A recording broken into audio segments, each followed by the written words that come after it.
जय हिंद फ्रेंड्स। तो आपका स्वागत है हमारे चैनल साइंस स्टडी पॉइंट पर, जिसमें आज हम लोग क्लास 10th व 9th का बहुत ही इम्पोर्टेंट टॉपिक है तंत्रिका कोशिका, जिसके बारे में गहनता पूर्वक अध्ययन करेंगे। ठीक, तो ये देखिए हमारी तंत्रिका कोशिका बनी हुई है, इसको बोलते हैं न्यूरॉन। अब इसका मुख्य कार्य होता है, ये देखिए न्यूरॉन हमारे शरीर की वह कोशिका है जो सूचनाओं का परिवहन करती है। सूचना आप समझते होंगे, जैसे मान लीजिए आपके पैर पर किसी ने मार दिया, ठीक, जैसे ऐसे मान लीजिए आपके हाथ पर किसी ने मार दिया, ठीक, तुरंत आपके मस्तिष्क को पता चल जाता है। वो कैसे पता चलता है? क्योंकि हमारे शरीर में बहुत सारी तंत्रिकाएं बिछी हुई है, मतलब तंत्रिकाओं का एक जाल बना हुआ है, जिसे हम लोग बोलते हैं तंत्रिका तंत्र। ठीक, हमारे शरीर में क्या है, तंत्रिकाओं का एक बहुत बड़ा जाल बना हुआ है, जिसको हम लोग बोलते हैं तंत्रिका तंत्र। ठीक, वो तंत्रिका तंत्र जिन एक एक इकाई से मिलकर बना होता है। इकाई मतलब जैसे घर वर आप बनवाते होंगे तो उसमें ईंट लगती है, ठीक, कोई घर ऐसे तो बन नहीं जाता, उसमें ईंटें लगती हैं। इसी तरीके से जो तंत्रिका तंत्र होता है वो किससे मिलकर बनता है? तो न्यूरॉन से मिलकर बनता है। अब न्यूरॉन हमारे शरीर की वह कोशिका है जो सूचनाओं का परिवहन करती है। ये न्यूरॉन क्या है? कोशिका है। ठीक, आपने क्लास 9 में पढ़ा होगा कि कोशिका वो होती हैं, मतलब हमारे शरीर की जो सबसे छोटी इकाई होती है वो कोशिका होती है। ठीक, तो न्यूरॉन भी उसी में से कोशिका है, लेकिन कौन सी कोशिका है? जो सूचनाओं का परिवहन करती है। मतलब ये एक ऐसी कोशिका है जो सूचनाओं का परिवहन करती है। ठीक, और इसकी लंबाई लगभग 1 मीटर तक हो सकती है। इतनी होती नहीं, इससे कम होती है लगभग, लेकिन जो मैक्सिमम है वो 1 मीटर तक हो सकती है। ठीक, अब अगला है, यह सोचने, समझने, स्मृति रखने व शारीरिक नियंत्रण पर कार्य करता है। जैसे हम लोग कोई मतलब चीज सोच रहे हैं, या जैसे हमने किसी को देखा और हमको तुरंत याद आ जाता है कि हमने इसको हाँ वहां देखा था। ठीक, तो कैसे हमको पता चला? क्योंकि हमारे मस्तिष्क में न्यूरॉन बहुत सारी मतलब भरी हुई है, जिनमें ये मतलब सूचनाएं क्या होती हैं? ग्रहण होती है, पहले से भरी होती है। जैसे आपने किसी को देखा तो सूचना क्या होती है? दिमाग में स्टोर हो जाती है, जिससे वो स्मृति बन जाती है। ठीक, और ये शारीरिक नियंत्रण पर भी कार्य करती है। शारीरिक नियंत्रण का मतलब जैसे मान लीजिए आपने खाना खाया और आपके शरीर में पाचन हो रहा है, ठीक, तो आप सोच थोड़ी ना रहे हैं कि पाचन अब हो या अब ज्यादा हो। ठीक, वो पाचन किस पर नियंत्रित है? हमारे न्यूरॉन पर या तंत्रिका तंत्र पर।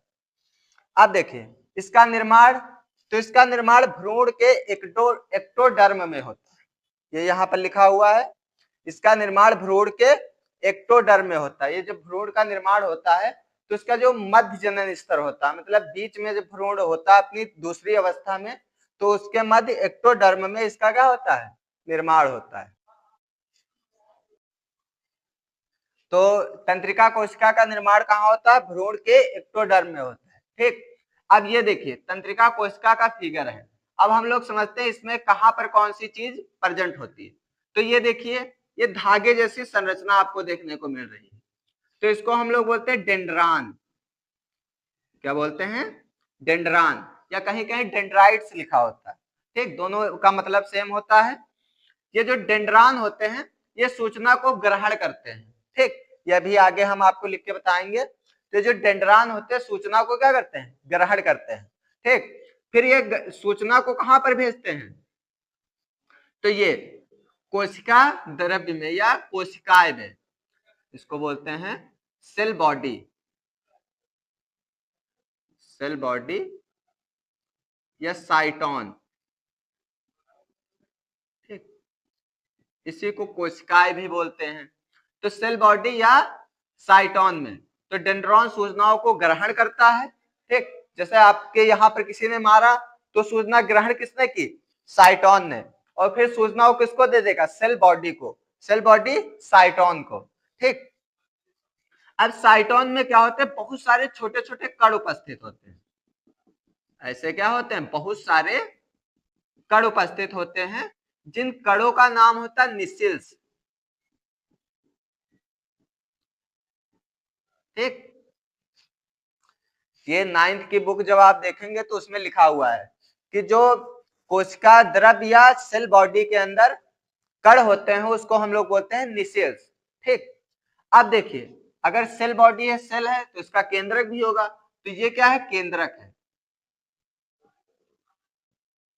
ठीक, ये हमारा केंद्रक है। और जब किसी कोशिका में केंद्रक होगा तो जाहिर सी बात है केंद्रक इधर उधर जाए ना, इसके लिए उसके चारों तरफ क्या होगा, कोशिका द्रव। तो ये क्या है, कोशिका द्रव है। ठीक, तो सबसे पहले देखिए सूचना को ग्रहण करने का काम ये डेंड्रॉइड से लगे हुए हैं, मतलब डेंड्रान। ठीक, फिर उसको कहां भेजते हैं, साइटोन में, मतलब सेल बॉडी में। उसके अंदर बहुत सारे कण होते हैं निसेल्स नाम के। ठीक, और केंद्रक भी होता है। फिर ये सेल बॉडी क्या करती है, सूचनाओं को इसमें भेजती है, इसको बोलते हैं एक्सान। ठीक, या तंत्रिकाक्ष, हिंदी में तंत्रिकाक्ष बोलते हैं। ठीक, तो ये सूचनाओं को कहां भेजती है, तंत्रिकाक्ष में। अच्छा, एक और चीज, ये सूचना यहाँ ग्रहण जो करता है वो केमिकल फॉर्म में करता है। केमिकल मतलब रासायनिक फॉर्म में।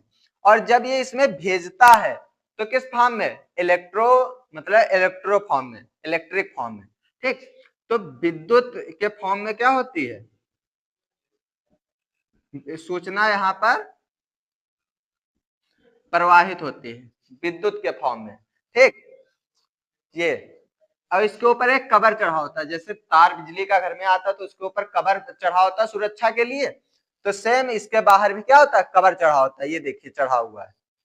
फिर इसके नीचे ये जो है ये तंत्रिकाक्ष के अंतिम भाग है, मतलब हम कह सकते हैं एक्सॉन की वो है, अरे इनको बोलते हैं सिनेप्टिक नोब, सिनेप्टिक नोब। ठीक, कहीं कहीं सिनेप्टिक नोब लिखा नहीं मिलेगा तो उसकी जगह पर लिखा होता है तंत्रिकाक्ष का अंतिम सिरा। ठीक, वैसे तो इसको बोलते हैं सिनेप्टिक नोब। अब सिनेप्टिक नोब क्या करता है, सूचना को दूसरे में देता है, जैसे ये यहां पर है, यहां से दूसरा जुड़ा होता है ऐसे।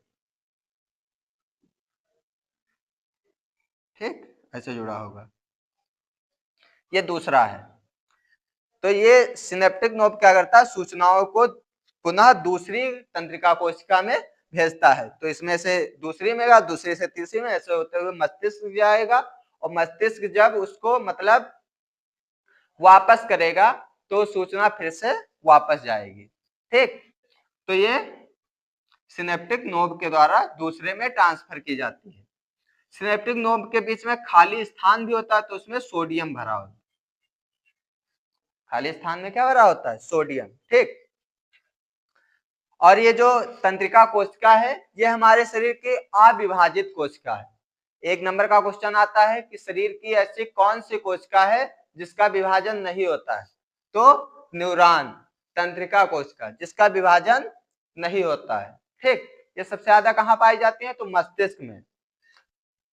ठीक, अब इसका आप स्क्रीनशॉट ले लीजिए, फिर हम लोग आगे इसके बारे में डिटेल में और पढ़ते हैं।